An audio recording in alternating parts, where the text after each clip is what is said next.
Hello class 8th। आज आपका lesson number 4 start होने जा रहा है। आदिवासी दीकू और एक स्वर्ग युग की कल्पना। तो यहाँ पे हम देखते हैं 1895 में बिरसा नाम का एक जो आदमी था, उसको बिहार के छोटा नागपुर के जंगल और गाँव में घूमते देखा गया। यानी कब की बात है? 1895 में बिरसा नाम का एक आदमी था, जिसे छोटा नागपुर जो कि बिहार में है, वहाँ के जंगलों में और गाँव में घूमते देखा गया। लोग कहते थे कि उसके पास कई चमत्कारी शक्तियाँ हैं। वह बहुत सारी बीमारियाँ दूर कर सकता था और अनाज की छोटी सी ढेरी को कई गुना बढ़ा देता था। बिरसा ने खुद ये ऐलान कर दिया था कि उसे भगवान ने लोगों की रक्षा दीकुओं की गुलामी से बाहर करने के लिए भेजा। यानी वो बिरसा मुंडा ये कहता था कि उसे भगवान ने भेजा है, और जो बाहरी लोग हैं, बाहरी लोगों का मतलब यहाँ पर अंग्रेज़ों से है। भी अंग्रेज़ों से, क्योंकि हमारा देश गुलाम था उस टाइम पे, तो गुलामी से आज़ाद करने के लिए उसे भेजा है। कुछ समय के भीतर हजारों लोग बिरसा के पीछे चलने लगे। उसे भगवान मानते थे। वे मानते थे कि वह हमारी समस्याएं दूर करने के लिए आया है। अब बिरसा की कहानी सुनो भी। बिरसा का जन्म मुंडा परिवार में हुआ था।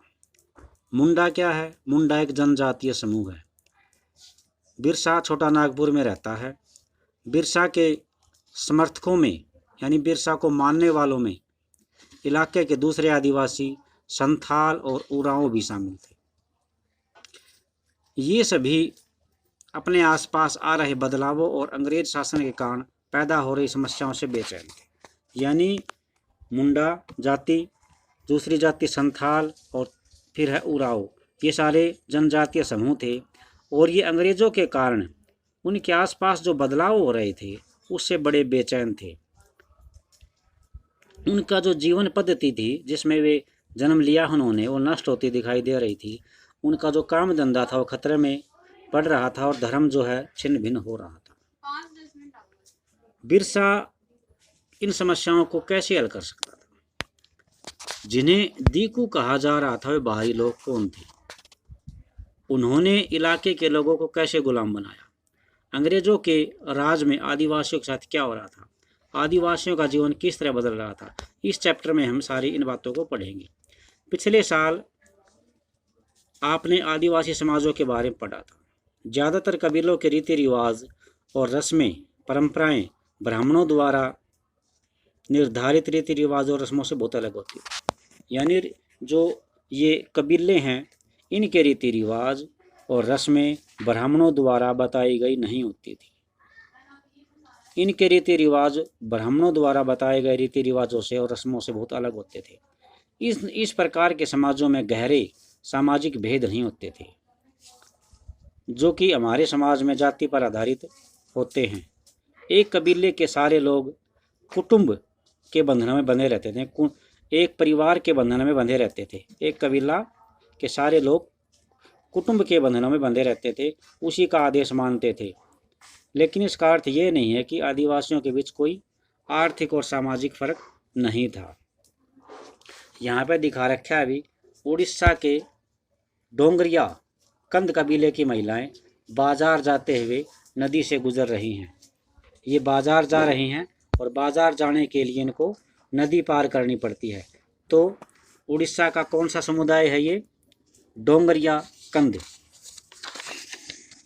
तो अब है भी जनजातीय समूह, यानी जो जनजातीय समूह बताए हैं, ये अपना जीवन कैसे गुजारा करते थे। तो ये इसमें देखेंगे हम, कुछ जो लोग थे ये झूम खेती करते थे। तो झूम खेती करते थे। झूम खेती क्या है भी? झूम खेती को हम घुमंतू खेती भी कहते हैं। इस प्रकार की खेती में जंगलों में छोटे छोटे टुकड़ों में ये खेती की जाती थी। जंगल के छोटे छोटे भूभाग टुकड़ों पर खेती की जाती थी।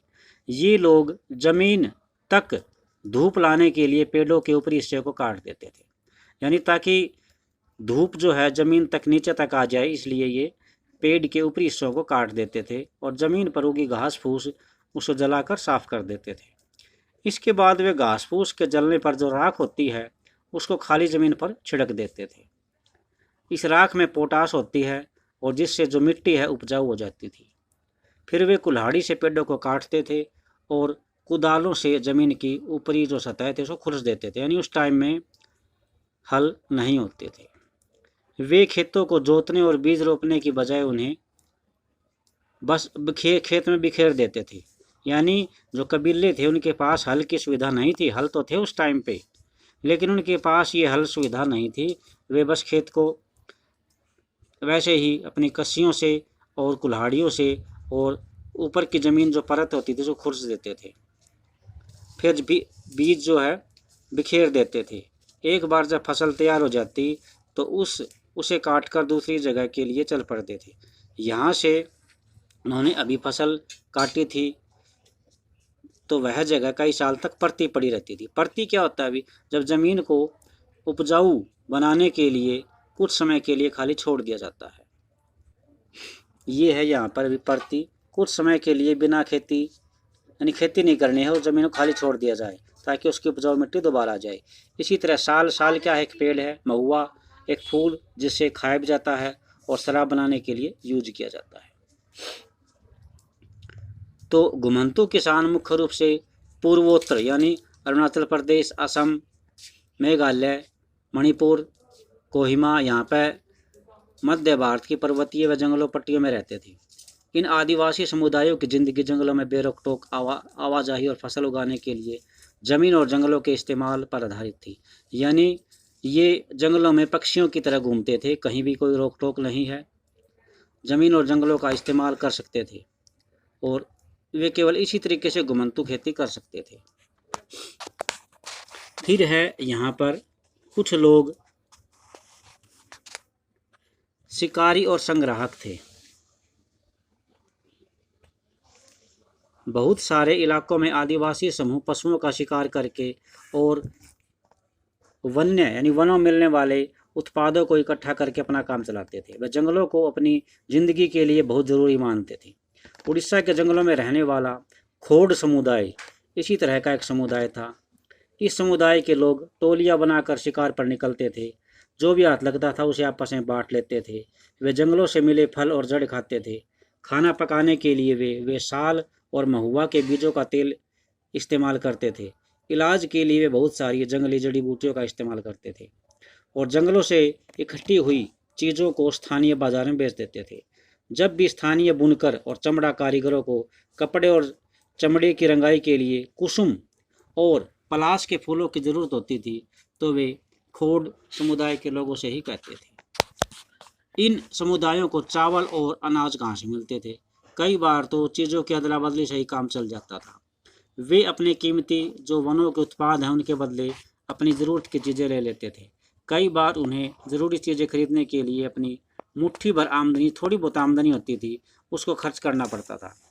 उनमें से कई लोग आसपास के गाँव में नौकरी भी करते थे। कोई बोझ ढोता, कोई सड़क निर्माण में लगा रहता तो कोई नौकरी करता। कई आदिवासी खेत के मजदूर थे जो खेत में काम करते थे। जब वनों के जो उत्पाद है, फल हैं और कुछ चीज़ें मिलती हैं वो कम पड़ जाते थे तो आदिवासियों को मजदूरी के लिए ज़्यादा दूर तक जाना पड़ता था। उनमें से बहुत सारे समुदाय जैसे भारत के बेगा औरों के लिए काम करने से कतराते थे। यानी ये मानते थे कि बेगा खुद को जंगल की संतान मानते थे। बेगा लोग खुद को जंगल की संतान मानते थे जो केवल जंगल की उपज पर ही जिंदा रहते हैं और मजदूरी करना इनके लिए अपमान की बात थी। जो चीज़ें उनके आसपास पैदा नहीं होती थी उन्हें हासिल करने के लिए आदिवासियों को खरीद फरोख्त भी करनी पड़ी, यानी सेल परचेज भी करनी पड़ी। इसकी वजह से वे कभी कभी व्यापारियों और महाजनों पर भी निर्भर हो जाते थे। व्यापारी बेचने की चीज़ लेकर आते थे और भारी भरकम कीमत पर बेचते थे। यानी व्यापारी जो है इनके ज़रूरत की चीज़ें लेकर आते थे और भारी कीमत पर इनको बेचते थे। सूदखोर महाजन भी इनको कर्जा देते थे लेकिन उसका ब्याज बहुत ज़्यादा होता था।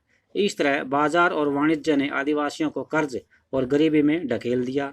फिर भी वे महाजनों और व्यापारियों को बाहरी शैतान और अपनी सारी मुसीबतों की जड़ मानने लगे थे। तो ये भी इनके लिए दीकू हैं। तो और बाकी पॉइंट्स हमने 2 पॉइंट्स पढ़े हैं, बाकी जो पॉइंट्स हैं वो कल पढ़ेंगे। थैंक्स।